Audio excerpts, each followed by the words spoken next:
Friends, welcome to மங்கையர் சமையல். இன்றைக்கி நம்ம நிகழ்ச்சியில் எல்லாருமே ரொம்ப விரும்பி சாப்பிடக்கூடிய சிக்கன் கட்லெட் எப்படி பண்ணுறதுன்னு தான் பார்க்க போகிறோம். இது பண்ணுறதுக்காக நான் இங்கே 300 கிராம் அளவில் சிக்கன் எடுத்திருக்கேன். இது போன்லெஸ் சிக்கன். முதல்ல இதை நல்லா வேக வைக்கணும். அதுக்காக 1/2 டீஸ்பூன் அளவுக்கு மிளகு, ஒரு 1/4 டீஸ்பூன் அளவுக்கு மஞ்சள் தூள், அப்புறமா தேவையான அளவு உப்பு எல்லாம் சேர்த்துட்டு ஒரு 3 டேபிள் ஸ்பூன் அளவுக்கு தண்ணி விட்டு இதை நல்லா வேக வச்சு எடுத்துக்கலாம்.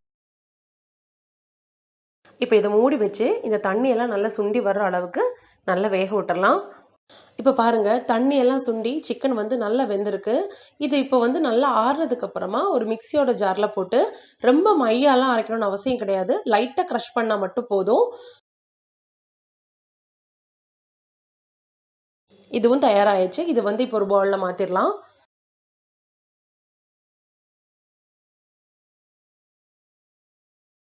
அடுத்ததாக 2 உருளைக்கிழங்கு.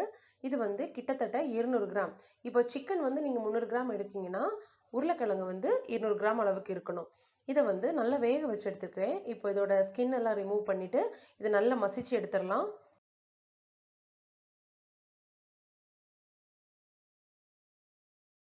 பாருங்கள், உருளைக்கிழங்கெல்லாம் நல்லா மசிச்சாச்சு. இப்போ ஒரு பேனில் 2 டேபிள் ஸ்பூன் அளவுக்கு எண்ணெய் சேர்த்துக்கலாம். எண்ணெய் நல்லா காஞ்சதும் 1 டீஸ்பூன் அளவுக்கு பூண்டு, 1 டீஸ்பூன் இஞ்சி, அப்புறமா ஒரு மீடியம் சைஸ் பெரிய வெங்காயம். இதை சின்னதாக நறுக்கி வச்சுருக்கேன். இதையும் சேர்த்துடலாம். அடுத்ததாக பச்சை மிளகு. இதை நான் குட்டியாக நறுக்கி வச்சுருக்கேன். உங்கள் காரத்துக்கு ஏற்றவாறு நீங்கள் இந்த பச்சை மிளகாவோட எண்ணத்தை நீங்கள் கூட்டிக்கலாம். ரொம்ப பொன்னிறமாலாம் வதக்கணும்னு அவசியம் கிடையாது. வெங்காயம் லைட்டாக வதங்கினாலே போதும். இப்போ வெங்காயம்லாம் நல்லா வதங்கியாச்சு. இதில் 1 டேபிள் ஸ்பூன் அளவுக்கு காஷ்மீரி மிளகாய்த்தூள், அப்புறமா 1 டீஸ்பூன் அளவுக்கு மிளகுத்தூள், 1 டீஸ்பூன் கரம் மசாலா, 1/4 டீஸ்பூன் அளவுக்கு மஞ்சள் தூள். இதெல்லாம் சேர்த்து இந்த எண்ணெய் நல்லா பிரிஞ்சு வர்ற அளவுக்கு நல்லா வதக்கிக்கோங்க. இப்போ இதில் நம்ம அரைச்சி எடுத்து வச்சிருக்கிற சிக்கனை சேர்த்துடலாம். சேர்த்துட்டு நல்லா கலந்து விட்டதுக்கு அப்புறமா இப்போ கொஞ்சமாக கருவேப்பிலை, கொஞ்சமாக கொத்தமல்லி, இப்போ இதில் நம்ம மசிச்சு வச்சிருக்கிற உருளைக்கிழங்க சேர்த்துடலாம். சேர்த்துட்டு மசாலா எல்லாம் எல்லா பகுதியிலையும் நல்லா படுற அளவுக்கு இதை நல்லா கலந்து விட்டுருங்க.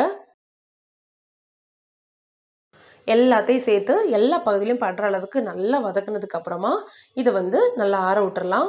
அப்புறமா இதோட கோட்டிங்காக நான் இங்கே 2 முட்டை எடுத்திருக்கேன். இதை நல்லா பீட் பண்ணிக்கோங்க. இப்போ நம்ம பீட் பண்ணி வச்சுருந்த முட்டை, அப்புறமா தேவையான அளவு பிரெட் கிரம்ஸ். இப்போ இதை கையில் எண்ணெய் புரட்டிக்கோங்க ஒட்டாமல் இருக்கிறதுக்காக. அதுக்கப்புறமா ஒரு கைப்பிடி அளவுக்கு கொஞ்சமாக சிக்கன் எடுத்துக்கோங்க. உங்களுக்கு விருப்பமான ஷேப்பில் இதை நீங்கள் உருட்டிக்கலாம். நான் இங்கே ஸ்கொயர் ஷேப்பில் பண்ணிக்கிறேன்.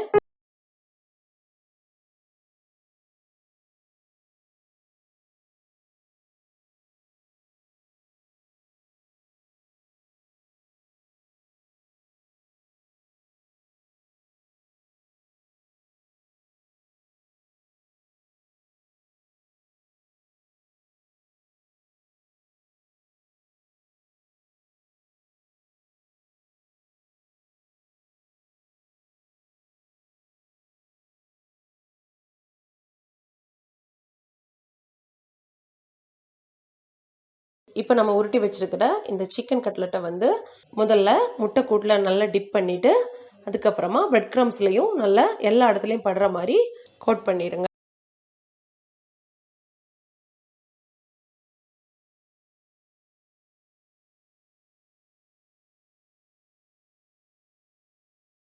இந்த மாதிரி எல்லாத்தையும் பண்ணி எடுத்ததுக்கப்புறமா இப்போ பாருங்கள், கட்லெட் பொரியறதுக்கு ரெடியாக இருக்குது. இப்போ ஒரு பேனில் ஃப்ரை பண்ணுறதுக்கு தேவையான அளவு எண்ணெய் சேர்த்துக்கலாம். எண்ணெய் நல்லா சூடானதும் இப்போ ஒன்று ஒன்றா போட்டு இது நல்லா பொரிச்சு எடுத்துடலாம். தீயை எப்போவுமே மிதமான சூட்டில் வச்சுக்கோங்க. ஃப்ளேம் ரொம்ப அதிகமாக இருந்துச்சுனாலும் இல்லைனா ரொம்ப குறைவாக இருந்துச்சுனாலும் கட்லெட் வெடித்து 2 பீஸாக ஆகிறதுக்கு சான்ஸ் இருக்குது. அதனால தீ எப்போவுமே மிதமான சூட்டில் வச்சுக்கோங்க. ஒன்ஸ் நம்ம கட்லெட் போட்டதும் பபிள்ஸ் வர்ற அளவுக்கு தீ சூடாக இருந்தால் போதும். பொன்னிறம் ஆகிற வரைக்கும் திருப்பி போட்டு இது நல்லா ஃப்ரை பண்ணிக்கோங்க. அவ்வளோதான், நம்மளோட சுவையான சிக்கன் கட்லெட் இங்கே ரெடி ஆயிடுச்சு. பார்க்குறீங்க, பார்க்கும்போதே உங்களுக்கு தெரியும் இது எவ்வளோ கிறிஸ்பியாக இருக்கும் அப்படின்ட்டு. கண்டிப்பாக எல்லோரும் ட்ரை பண்ணி பாருங்கள். உங்களுக்கு இந்த வீடியோ பிடிச்சிருந்துச்சுன்னா மங்கையர் சமையலுக்கு சப்ஸ்கிரைப் பண்ணுங்கள். இன்னும் ஒரு நல்ல ரெசிபியுடன் உங்களை சந்திக்கும் வரை நன்றி, வணக்கம்.